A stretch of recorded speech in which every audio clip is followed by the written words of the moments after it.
अस्सलाम वालेकुम guys, this is Muzammil Qureshi here and you are on my channel daily swag. तो guys आज की इस वीडियो के अंदर मैं कश्मीर के रिलेटेड एक टॉपिक लेकर आया हूँ। गाइस कश्मीर जो कि इंडिया के पास है, गाइस कश्मीर के अंदर पाकिस्तान के तकरीबन 14 एप्लीकेशंस को बैन कर दिया गया है। ये कहकर के टेररिज्म जो होती है वो पाकिस्तान की तरफ से होती है।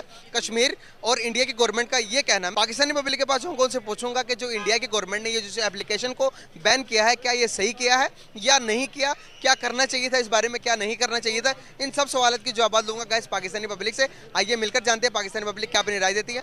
आइए मेरे साथ। गाड़ी स्टार्ट कर। चप्पल छूट गया। हम फर्स्ट स्टार्ट। हम फर्स्ट गाड़ी चला। अस्सलाम वालेकुम। वालेकुम सलाम। मेरे नजदीक हो जाए। अबे जल्दी बोल, कल सुबह पनवेल निकलना है। अस्सलाम वालेकुम। वालेकुम सलाम। सर कैसे हैं आप? अल्हम्दुलिल्लाह मैं भी ठीक। नाम आपका? सावल। क्या करते हो आप? मैं लॉ करूँ। ज़बरदस्त यार। बेसिकली बात करने का पर्पस ये है कि अभी एक बहुत बड़ी खबर जो कि वायरल हो रही है वर्ल्ड वाइड के अंदर, इंडिया के कश्मीर के अंदर पाकिस्तान के तकरीबन 14 एप्लीकेशंस को बैन कर दिया गया है। इंडिया का क्लेम। जय हिंद दोस्तों। हाल ही में अभी पुंछ में एक आतंकी हमला हुआ था जिसमें हमारे 5 जवान शहीद हो गए थे। उसके चलते भारत सरकार ने जो थे जम्मू एंड कश्मीर से पाकिस्तान के 14 एप्लीकेशन बैन कर दिए थे। अब उसके चलते पाकिस्तान को लगी है मिर्ची भैया। पहले से ही एक तो जली पड़ी है, ना ही इनके यहाँ आटा है। टमाटर 400 रुपये किलो है आटा, और आटा 400 रुपये किलो है, टमाटर 400 रुपये किलो है, प्याज 300 रुपये किलो है, आलू 150 रुपये किलो है। एक तो पहले से पाकिस्तानी जली पड़ी थी, ऊपर से पाकिस्तान के भारत सरकार ने 14 एप्लीकेशन बैन कर दिए। उसके चलते इनको लगी हुई है मिर्ची। अब मिर्ची तो लगना ही था इनको, क्योंकि इनके एप्लीकेशन बैन हुए। अब पाकिस्तान की ओर से बवंडर मचा हुआ है। पाकिस्तान के लोग रोने लग गए। तो रोना तो अच्छा है, इनका जायज़ा अच्छा है, मज़ा आता है इनका रोना देख के। तो आइए इसी चलते देखते हैं, ये वीडियो भी है। चलो वीडियो देखते हैं। क्लेम करना है कि टेररिज्म जो है वो पाकिस्तान की तरफ से होती है, तो उन्होंने ये क्लेम करके तो हमारे 14 एप्लीकेशंस को बैन कर दिया। इस चीज़ को आप कैसे समझते हो? इस चीज़ को एज अ पाकिस्तानी कैसे देखते हो? बगैरत है मैं विचे चीफ जस्टिस नूं विचे फौज नूं विचे इमरान खान सारे कहना वो सारे चोर है जो वो सारे चोर। देखते हो? पहले तो सर जी हमें इसकी ना पूरी एक हिस्टोरिकल जो है ना बैकग्राउंड देना चाहिए। देखना देख इंडिया में क्या हो रहा है। वहाँ पे कर्नाटक उनकी स्टेट है, वहाँ पे हो रहे हैं इलेक्शन, और जितने भी एग्जिट पोल्स आए हैं ना उसके मुताबिक नरेंद्र मोदी जो है वो हार है। उधर कांग्रेस की सरकार बनने जा रही है। उधर देखते हैं तो कर्जा, इधर देखते हैं तो कर्जा, उधर देखते हैं कर्जा, पीछे देखते हैं कर्जा। आज हम किसी दोस्त मुल्क में जाते हैं तो वो कहते हैं ये आए हैं मांगने के लिए। टेलीफोन किसी को करते हैं तो वो समझते हैं ये मांगेंगे हमसे। मिस्र, और वो साउथ इंडिया की वाहिद स्टेट है जिधर जो है यूपी ये जो है एनडीए जो मिस्टर मोदी की गवर्नमेंट है। बाकी जितनी भी स्टेट्स हैं वहाँ या तो लेफ्टिस्ट की गवर्नमेंट है या तो कांग्रेस की इनडायरेक्ट सरकार है। तो इस वो जो सारा ये जो पर्सपेक्टिव है ये इसलिए किया जा रहा है ताकि किसी तरह जो है इनका दोबारा एक इमेज क्रिएट किया जाए, जिस तरह उन्होंने 2019 में बम धमाके करके उधर जो है बालाकोट पे और एक फॉल्स इमेज क्रिएट किया था ताकि जो वोट बैंक को अपनी तरफ कायल किया जा सके। तो और ये अगर एक साउथ इंडिया की एक ही स्टेट अगर उनके हाथ से जाती है तो इसके जो रिपरकशन होंगे 2024 के इंडिया के पार्लियामेंट्री इलेक्शंस में होंगे। अच्छा हमको सिखा रिया है। तो एक सिर्फ ये प्री प्लान ड्रामा है। और मजीद इसकी दूसरा जो पर्सपेक्टिव है जो मुझे समझ में आता है कि वहाँ पे हो रही है जो SCO समिट भी हो रही है और G20 समिट भी हो रही है। तो वहाँ पे SCO में पाकिस्तान, तो वो किसी तरह इस पूरे वो सबोटाज करना चाहते कि हम कोई बहाना लगाकर और पाकिस्तान को बना। अब खुद सोचें वहाँ पे 9 लाख उनकी फोर्स है, जिसमें जम्मू कश्मीर पुलिस भी है, उनकी वो जो है बिल्कुल बाकी जो है इंटेलिजेंस ऑफिसर भी है, उनकी MI भी है, रॉ भी है। और उसके बावजूद अगर वहाँ पे इतना बड़ा बम ब्लास्ट हो रहा है तो ऑफ कोर्स ये एक उनका इंटेलिजेंस फेलियर है। और मजीद ये उनका वो एक फॉल्स फ्लैग किस्म का ऑपरेशन है, जिस तरह उन्होंने 2019 में किया था वो आदिल नाम के लड़के को उधर करके। सिर्फ ये एक उनकी एक आइडियोलॉजी है जिसके तहत वो पाकिस्तान को सबोटाज।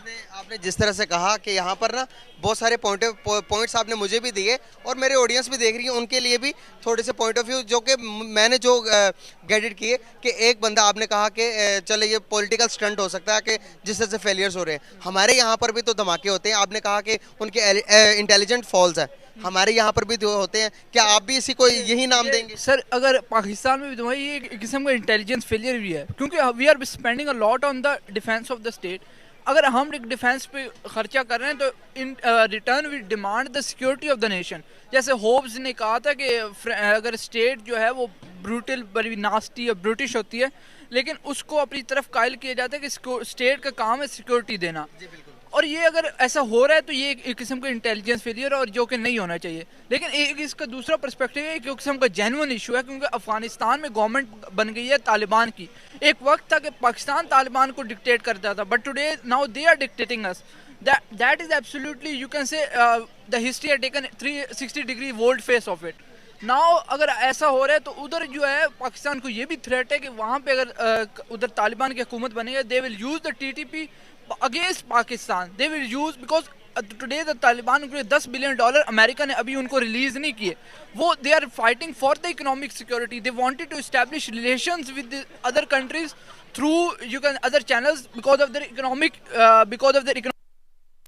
सो देयरफॉर अगर वहाँ पे तो पाकिस्तान को दाइश का भी वहाँ से खतरा है, वहाँ पे जो है ना उनकी TTP का भी खतरा है, तमाम ये गलत तंजीमें इनको खतरा है और वो कर रहे हैं। लेकिन इसके बावजूद मैं समझता हूँ कि इंटेलिजेंस फेलियर है। इंटेलिजेंस को अपना काम ऐसे नहीं होना चाहिए। यहाँ पर आपको नहीं लगता कि नरेंद्र मोदी की हुकूमत में भी, इससे पहले भी हुकूमतों ने पाकिस्तान के साथ हाथ मिलाने की बड़ी कोशिशें की हैं? आप अगर हिस्ट्री निकालकर, आप हिस्ट्री के स्टूडेंट हैं, आप हिस्ट्री का आप ये देखें ना, अगर उधर से कोशिश की है ना तो हमेशा जब इंडिया की तरफ से एक दूसरा पॉइंट ऑफ व्यू आता था ना कि वहाँ फॉर एग्जांपल मैं जब देखता था मिस्टर मोदी की गवर्नमेंट में, जब 2017 की बात है, तो वहाँ के जो पॉलिटिकल एनालिस्ट हैं ना जो टेलीविजन पे बैठते थे ना, तो वो कहते थे कि हम अगर पाकिस्तान से बात करें तो हम किससे करें, हमें नहीं पता पाकिस्तान में स्टेट करना, हु इज़ गवर्निंग पाकिस्तान। वहाँ से एक पॉइंट ऑफ व्यू, और हम समझते थे उस वक्त यार ये गलत है, ये बकवास कर। बट नाउ हम बड़े हुए हैं, हमने चीज़ों को एनालाइज किया, अब उनका पॉइंट ऑफ व्यू बिल्कुल समझ यार वो ठीक है अपनी जगह कि अगर we wanted to talk with Pakistan, with whom shall we talk? We shall talk with the state institution, military institutions. We shall talk with the civil government. We shall talk with other you can अबे जल्दी बोल, कल सुबह पनवेल निकलना है। or other organizations, the TTP or this kind of organization. And that is and if you look at that point of view, that is absolutely, I think, very firm in their stance. But if you look at the Pakistan point of view, they said that of course when we try to initiate friendship, raise the hand of the friendship, we didn't respond, we didn't see a usual a good response. But if I personally believe, if you read the book of, as Stephen Cohen has said, that Pakistan negotiate with the world by putting a gun on their own head. Do what we want, otherwise we shall pull the trigger. This is absolute. That is Pakistan, you can say, phenomenon. सही होगा। तो जिस तरह से मैं देखता हूँ, जिस तरह से आपने देखा कि आप मुझे पहले तो इस सवाल का जवाब दें कि ज़्यादा कोशिश कौन करता है कि हम एक हो जाएं, हमारे बीच में जैसे जो तल्लुकात ख़राब है वो ठीक हो जाए, ज़्यादा कोशिश कौन करता है, पाकिस्तान या फिर इंडिया? अगर आप हिस्ट्री के पॉइंट ऑफ व्यू से देखें ना, तो ऑफ कोर्स कोशिशें दोनों तरफ से हुई हैं। पाकिस्तान ने कोशिश ज़्यादा की है, हिंदुस्तान ने भी कोशिश की। बैकडोर चैनल, जिस तरह वो 2017 में वो सचिन जिंदल जो वो आया था, और जो अभी सतिंदर सिंह लांबा ने अपनी बुक लिखी, सतिंदर सिंह लांबा ने जो अपनी बुक लिखी है इन परस्यूट ऑफ पीस, उसमें उसने यही लिखा है कि जब वो जो है सचिन जिंदल इधर स्टील मैग्नेट पाकिस्तान में आए थे, नवाज शरीफ मिले, वो बेसिकली मिस्टर मोदी की एक वो बैकडोर चैनल डिप्लोमेसी थी। इस मुल्क हमेशा दोनों कंट्रीज के दरमियान बैकडोर चैनल डिप्लोमेसी, लेकिन आज जो पीस की जरूरत है ज़्यादा हमें है, because we are fighting for the economic survival. उन्हें तो कुछ बस हवा निकल गई नहीं है। सर वो कहते हैं कि जब भी हमने पाकिस्तान के साथ पीस करने की कोशिश की है, जब अमन का हाथ बढ़ाने की कोशिश की है, बरक्स हम पर अटैक्स हुए हैं। वो पुलवामा की हमें याद करवाते हैं, वो कारगिल हमें याद करवाते हैं, जी मुंबई याद करवा देते हैं। वो अच्छा, वो ये बड़ी अच्छी बात कही आप। वो अपने पॉइंट ऑफ व्यू में तो कुछ हद तक ठीक भी हैं। ये नहीं है कि ऑफ कोर्स मिस्टर वाजपेयी साहब जब इधर 1999 जनवरी में आए थे तो 4-5 महीने के बाद कारगिल हो गया, ठीक है। उसके बाद जो है उधर मिस्टर अभी रिलेशन ठीक थे, उधर वो जो है मुंबई टेरर अटैक्स हो गए। उसके बाद जो है मिस्टर मोदी साहब आए तो कहते हैं कि उधर वो जो है वो पठानकोट एयर स्ट्राइक्स हुए। तो उनका जो पॉइंट ऑफ व्यू है वो अपनी जगह लॉजिकल है। अगर हम बीइंग हिस्ट्री स्टूडेंट देखें, अगर इंडिपेंडेंट ऑब्जर्वर के तौर पे देखें, तो वो अपनी जगह पे ठीक है।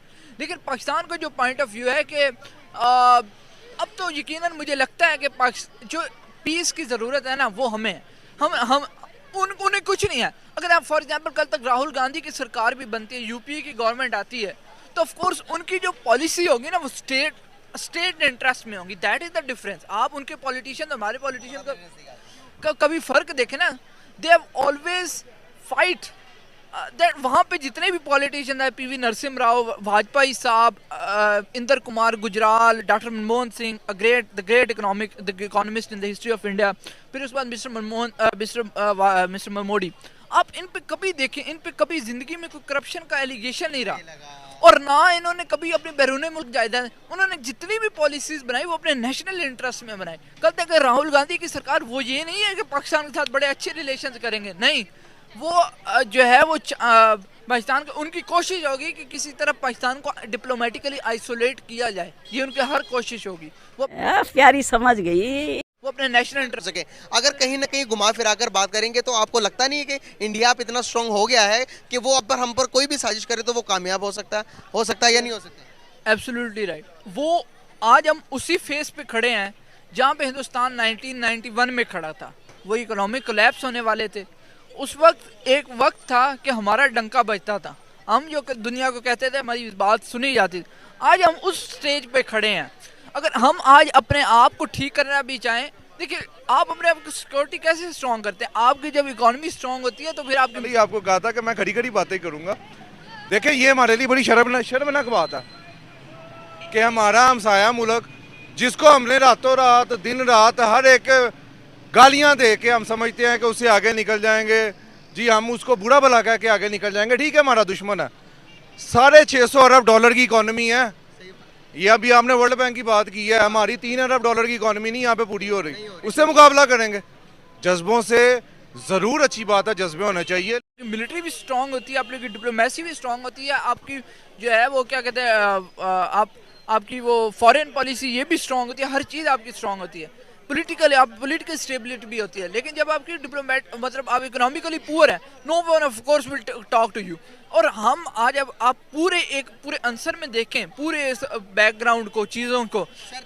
आप सॉरी कट कर रहा हूँ मैं आपको। अगर 1991 में हम अगर स्ट्रॉन्ग थे तो आपको पता होगा तब अफगानिस्तान की जंग चल रही थी नहीं, वो सर, खत्म होने वाली थी और पैसे आ रहे थे, डॉलर पैसे आने बंद हो गए थे। तो आप जैसे देख रहे हैं कहीं ना कहीं कोई भी किसी भी दूसरे मुल्क की जंग हुई है, वहां से हमें डॉलर आए हैं, हमारी इकोनॉमी तब बूस्ट की है। आप मुझे फैक्ट्स एंड फिगर्स पे बात बताएं कि जब हमारी 1991 में आपने कहा कि हमारी इकोनॉमी इंडिया ज़्यादा स्ट्रॉन्ग थी, लेकिन थी तब नज़र आ रहे थे स्टेट्स, तब हमारे पास डॉलर्स आ रहे थे। डॉलर्स किस लिए आ रहे थे, क्यों आ रहे थे, इसके बारे में पता आपको? हम डॉलर्स इसलिए आ रहे थे, हम प्रॉक्सीज लड़ रहे थे, हमने हमेशा प्रॉक्सीज लड़ी। हमने अफगानिस्तान से प्रॉक्सी लड़ी है। जब भी ये पाकिस्तान, ये ईरान और ये सऊदी अरेबिया की नहीं बने, और हमारा हमेशा जो टिल्ट था वो सऊदी की तरफ था, उधर से हमें डॉलर आते थे।